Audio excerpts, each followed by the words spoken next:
inamin mismo ng isang abogado, sang-ayon siya na ang isa sa napakalaking pagkakamali mismo ni Duterte ay ang pag-alis mismo ng bansa sa ICC. Yan ha? Kung sino yung abogado na yan at kung ano ang ibig sabihin niyan, bakit niya nasabi yan, ipapaliwanag ko. Yan ang pagkwentuhan natin ngayon. Ang akala kasi nila Duterte, akala nila Harry Roque, akala nila Media Aldia, akala nila Martin Delgra, akala nila Panelo, nung umalis ang Pilipinas bilang miyembro ng ICC, noong 2018, yun, 2018 tayo umalis, pero ang effectivity kasi ng pag-alis ay after 1 year, pan-notice. Kumbaga, okay, balikan natin. Kailan ba tayo naging member ng ICC? Parang 2011, panahon ni Pinoy. Okay? Panahon ni Pinoy, naging tayong member ng ICC. Paano ka nagiging member ng ICC? Pumipirma ka doon sa treaty. Ang tawag doon, Rome Statute. Yung Rome Statute, yan ang nagsisilbing treaty kapag ang isang bansa ay gustong mag-member sa ICC, pipirma ka, magiging signatory ka doon sa Rome Statute. Yan yung parang nagiging treaty. Kaya ang pagpasok sa ICC ay ang pag-member sa ICC ay parang ano yan, parang formal ang membership mo diyan, sasang-ayon ka sa treaty. Ang tawag sa treaty, Rome Statute. Ngayon, para sa ating kasing bansa, sa konstitusyon natin, magkakabisa lang ang pagpasok sa isang treaty kapag nag-concur o may concurrence ang Senado. So kailangan sumang-ayon ang Senado. At hindi simple majority ang boto na kailangan. Two-thirds. Two-thirds. Alam nyo kung sino-sino ang mga kilalang mga senador nung panahon na yan? Yan, sila Jinggoy, sila PBBM, sila Hunasan. Sila yung mga members ng noon, ng Senado ng panahon na yan. At halos lahat naman, dalawa lang yatang senador dyan ang hindi sumang-ayon sa concurrence. Kaya lahat halos nag-concur niyan. 2011. Ngayon, pagdating ng ang Pilipinas, since 2011, nag-member tayo. So, ang ginawa ni Pinoy noon, nag-member tayo. Pagka-member natin, renotify ng Senado. Nag-concur yung Senado. Kaya okay, yon? Nagkaroon ng effectivity kaagad. Bakit kasi napakadali naman natin? Sige nga, bakit napakadali naman natin mag-member sa ICC? Wala namang problemang mag-member sa ICC. Bakit napakadali? Sa tingin nyo mga kabunyog, mga kababayan? Panahon ni Pinoy, at kahit pa naman siguro sinong presidente, kahit panahon pa siguro ni Gloria Arroyo o kahit ni Erap, kapag pinag-usapan ang pag-member sa ICC, wala namang problema . Bakit? Bakit mga kabunyog, mga kababayan? Sa tingin nyo, hindi naman mahirap sa Pilipinas ang mag-member sa ICC? Ano ba ang ICC? International Criminal Court.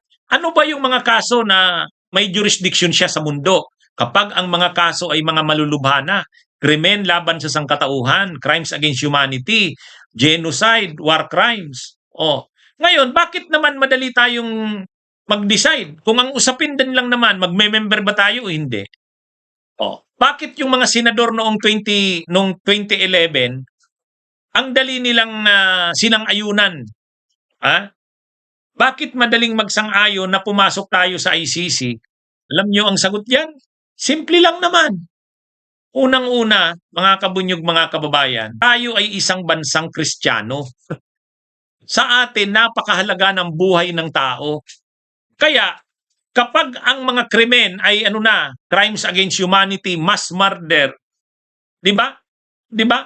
Kapag mga ganyan na ang kaso, bakit hindi ba dapat parusahan yan ng sangkatauhan?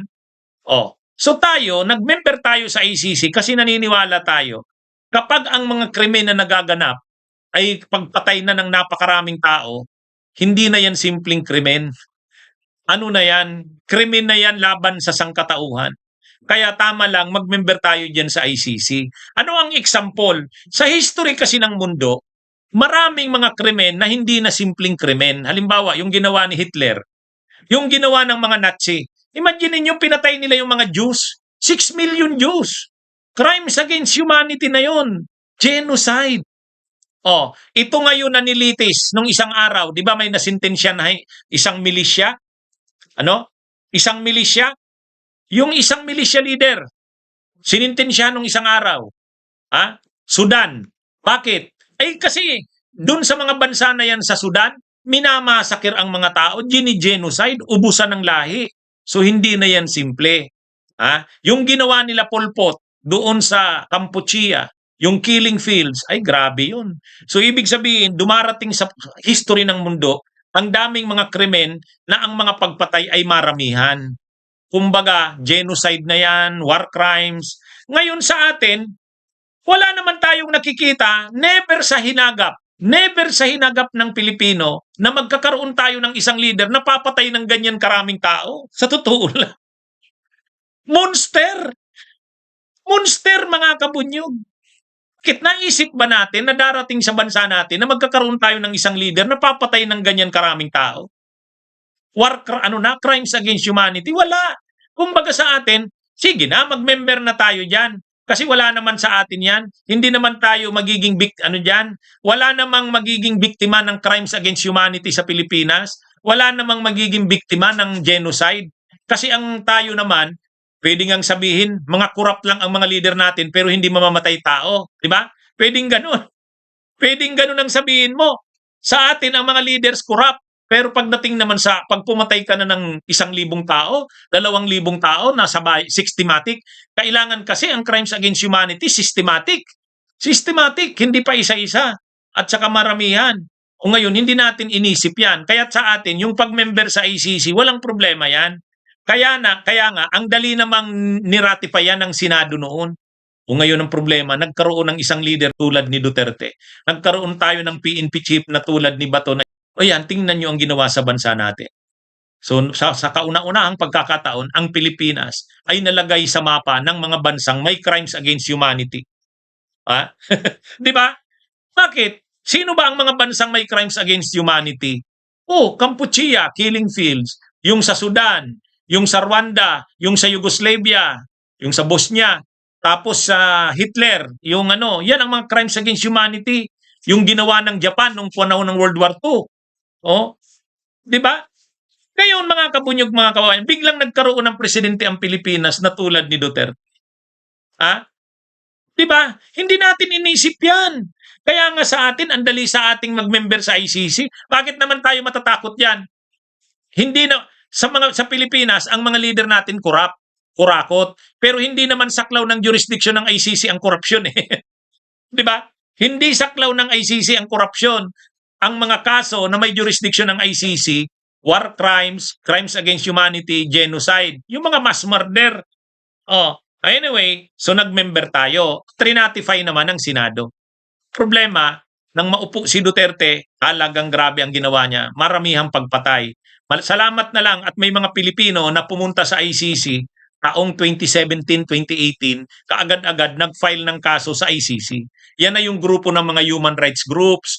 Yan na yung grupo ng NUPL, National, sila Attorney Crisy Conte, sila Trillanes, yan. Pumunta sila sa ICC. Panahon niya ni Duterte pumunta sila doon. Kasi alam naman na wala namang pag-asa dito sa Pilipinas. Anong maasahan mo sa Pilipinas? Takot yung mga prosecutors, takot yung mga judges, takot yung mga pulis. Kasangkapan pa nga yung mga pulis. So saan na lang ang recourse mo sa ibang bansa? Dito tayo sa ICC. Ang problema, hanggang ngayon po, marami pa rin gusto si Duterte. Yan na nga. Bakit gusto pa rin ninyo si Duterte na mamamatay tao? Anong nangyari sa bansa natin? The only Christian country tayo sa Asia, and yet ganyan ang kaisipan ng mga Pilipino. Okay sa kanila yung pinatay ang 30,000 katao? Yun na nga argo eh. Hindi mo ba naiisip yan argo? Anyway, so ang ginawa ni Duterte, wala yan. Nung nalaman niyang kinaso na siya sa ICC, wala yan. Umalis tayo dyan. Pag nakaalis na tayo sa ICC, wala na yan. Wala na silang jurisdiction sa atin. O siguro, na-advisean siya ni Midja Aldia, na-advisean siya ni Panelo, o tapos si Duterte mismo, lawyer, o siguro nag-uusap-usap sila. Executive Secretary niya si Midja Aldia, Chief Presidential Legal Counsel niya si Panelo, spokesperson niya si Roque. O, nagkaisa sila. Umalis na tayo sa ICC para kapag pag gumulong yung kaso na yan sa ICC, wala silang jurisdiction sa atin. O, di ba? O akala nila tama 'yon. Akala nila tama 'yon. Mga kabunyog, mga kababayan. So, parang ang nangyari, ayan, nautakan na natin ang mga nag-file ng kaso sa ICC. Wala na, hindi na tayo member. Ang problema, ang rule sa Rome Statute, pwede ka bang mag-withdraw kapag member ka na? Yes. Hindi ka naman pwedeng pigilan sa ICC. Yung pag-member mo, voluntary. Yung pag-aalis mo, voluntary din. Hindi ka naman pwedeng pigilan. O ngayon, ayaw na daw ng Pilipinas. Kasi yan ang policy ni Duterte. Ayaw na sa ICC. Alam nyo kung anong naging issue doon? Kailangan ba pag umalis tayo sa ICC, kailangan pa rin ng concurrence ng Senado? Alam nyo, dumating yan sa Korte Suprema yung kaso na yan. Yan yung landmark case ng Pangilinan versus Cayetano. Ha? Anong nangyari diyan? Alam niyo kung anong naging ruling ng Korte Suprema diyan? Ito nga malungkot ang Korte Suprema diyan eh. Ha? Oh. Alam niyo kung anong nangyari? Pagdating sa Korte Suprema, ang issue ganito. Yung bang pag-alis ng Pilipinas sa ICC na hindi dumaan sa concurrence ng Senado ay legal? Constitutional? Valid? Alam niyo kung anong malungkot na ruling ng Korte Suprema diyan? Sabi ng Korte Suprema, yes. Yes.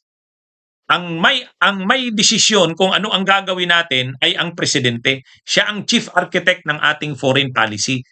Kahit ang Senado, hindi yan.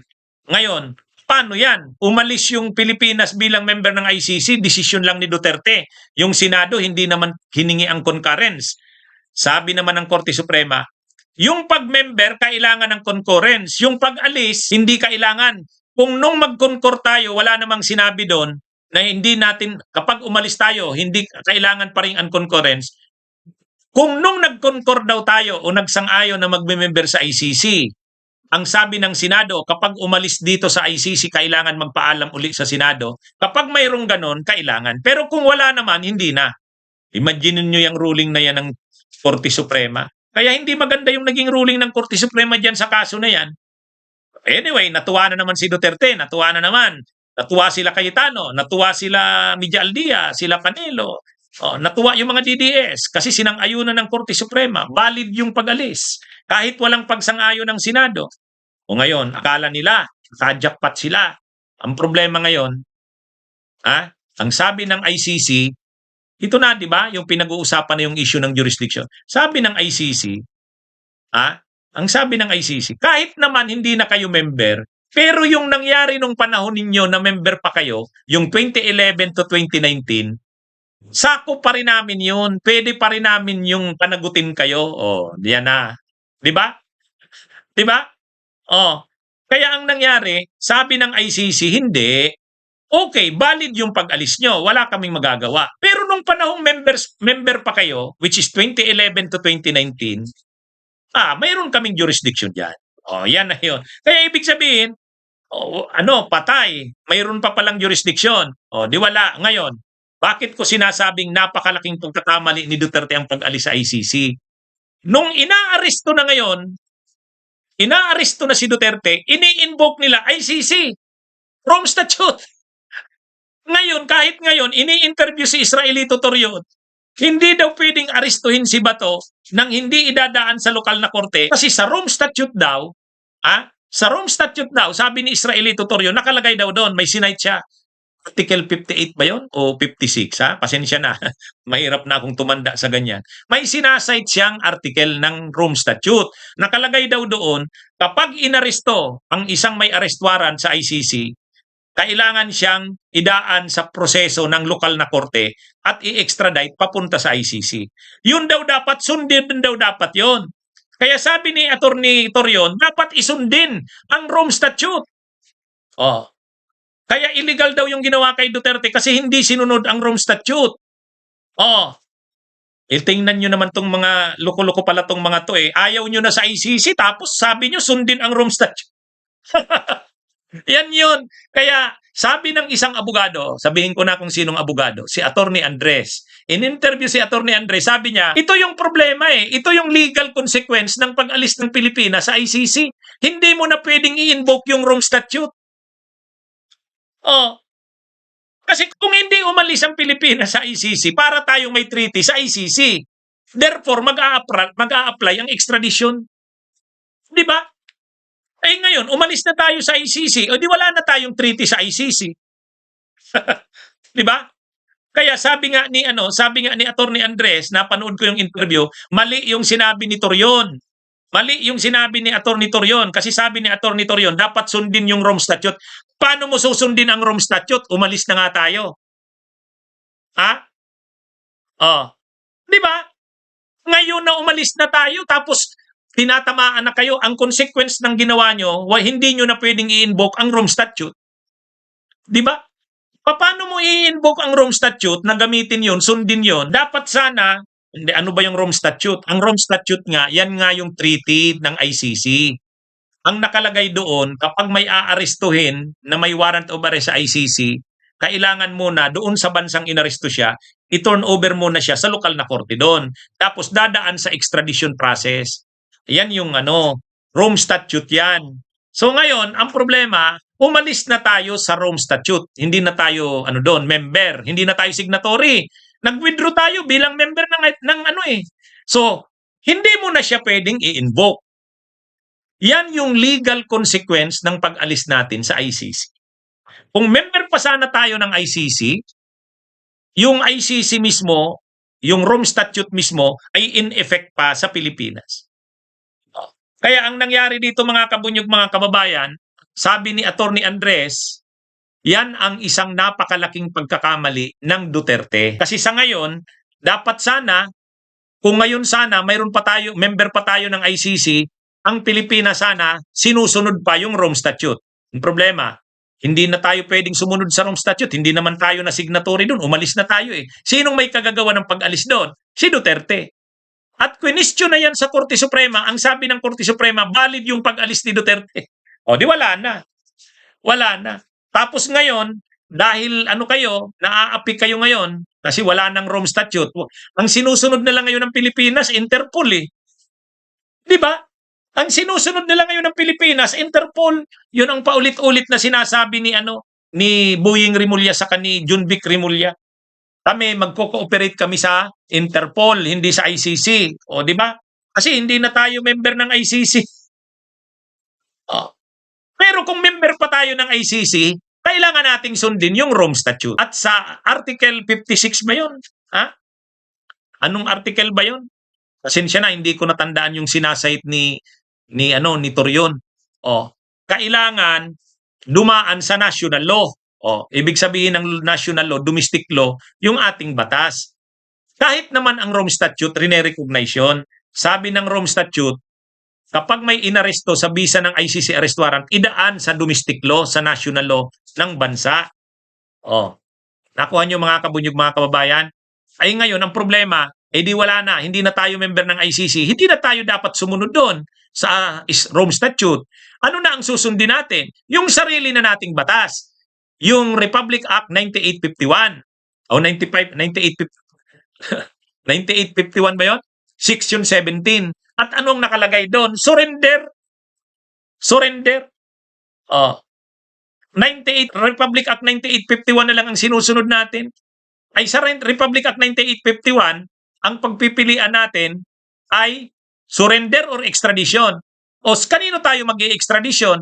Mag-i-extradition lang tayo sa isang entity na may treaty tayo. Ay wala na nga tayong treaty sa ICC kasi umalis na tayo. Kung may treaty sana tayo sa ICC kasi member pa tayo, susundin natin yung extradition. Ang ini-insist nila Torion, ang ini-insist nila Bato, sundin natin ang extradition. Umalis kayo sa ICC tapos ngayon may treaty sana tayo, umalis kayo eh. Kung hindi tayo umalis sa treaty na yon, may treaty tayo, di extradition. Di ba? Di ba? Gusto nyo protektahan kayo ng ICC Rome Statute. Bakit kasi kayo umalis? Di ba? Bakit umalis? Tapos ngayon paulit-ulit si Torion, dapat sundin ang Rome Statute. Saka ang ICC, wala na tayong treaty kasi nga umalis na tayo. Pero kung hindi tayo umalis, may treaty pa tayo. So extradition talaga yun. Yan yun. Nakuha nyo mga kabunyog, mga kababayan. Kaya sabi ni Attorney Andres, napakalaking pagkakamali ni Duterte ang pag-alis sa ICC. Hindi na siya protected ng Rome Statute. Kuha nyo mga kabunyog, mga kababayan. Kaya ano ito? Anyway, Akala nila noon ang galing ng desisyon nila na umalis sa ICC. Sinong mga ano yon, kaninong brainchild yon? Kila Panelo, kila Media Aldea, kila Harry Roque, si Duterte mismo. Nag-usap-usap sila, akala nila ang galing. Okay, umalis. Tapos nang question sa Korte Suprema, yung Korte Suprema din, sinang-ayunan din. O sige, kahit hindi nagsang-ayon ang Senado diyan, walang concurrence ng Senado, valid na yan, legal. Okay, o. Kaya, ang tawag diyan, karma. Kung ano ang tinanim mo, yan ang aanihin mo. Akala mo nung ano, kaya nga 'di ba ang yabang-yabang nila Duterte noon. Sige ICC. Oh, yan 'yun. Wala na kayong jurisdiction sa amin. Yan na ngayon. Bunyog, bunyog, halikan na kasama ka. Bunyog, kapag buklod ay may pag-asa. Luzon, Visayas, Mindanao, isa ang pananaw. Sa bagong Pilipinas ang bunyog isisigaw. Bunyog.